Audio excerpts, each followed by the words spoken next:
যারা ভারতীয় নাগরিক, যারা দীর্ঘদিন ধরে ভারতে বসবাস করে,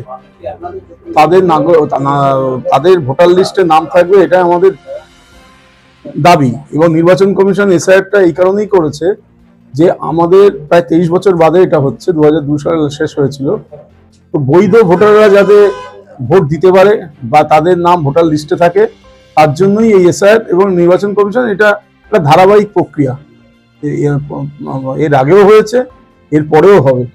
তো সেই বৈধ ভোটারদের জন্যই এসআইআর করা, এবং অবৈধ ভোটার, ভুতুড়ে ভোটার, মৃত ভোটার, এরা যাতে ভোটার লিস্টে নাম না থাকে তার জন্য এসআইআর করা আছে। তার সাথে সাথে সিএ ক্যাম্পও করা হচ্ছে, যারা সহায়তা চাইছে, যাদের কাছে অনেক কিছু ভোটার লিস্টে নাম নেই, অথচ তারা এখানে দীর্ঘদিন ধরে বসবাস করে, তাদের নাগরিকত্ব বা তাদের ভোটার লিস্টে নাম ওঠাটা খুবই প্রয়োজনীয়।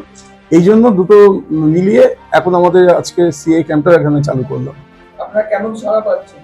ভালো সাড়া পাচ্ছি, কারণ বহু ভোটার আছে যারা দীর্ঘদিন ধরে ভারতবর্ষে বাস করে, বাংলায় বাস করে, অথচ বিভিন্ন কারণে তাদের নাম ওঠেনি। তো তারা তো আগ্রহী এখানে নাম তোলার ব্যাপারে।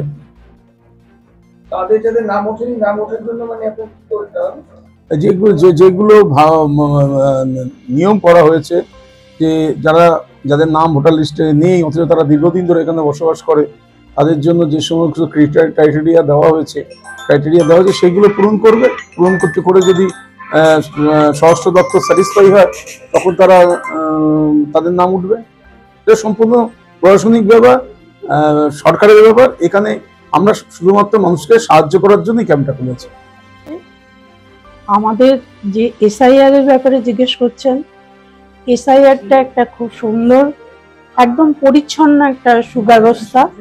এর মাধ্যমে আমরা খুব স্বতঃস্ফূর্তভাবে কাজ করছি, এবং প্রত্যেকটি ঘরে ঘরে গিয়ে আমাদের মেন কাজ হলো ভুয়ো ভোটার, মৃত ভোটার, তাদেরকে বাদ দেয়া এই 2025 বা 26-এর ভোট থেকে।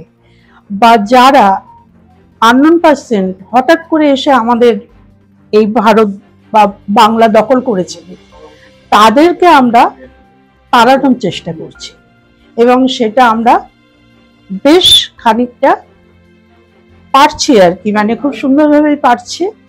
এবং আরো পারবো, যতদিন আমরা এই ফর্ম বিলি করব বাড়ি বাড়ি গিয়ে, ততদিন আমরা এগুলো খুব সুন্দর করে পাবো। এটাই আমাদের মনোবাঞ্ছা।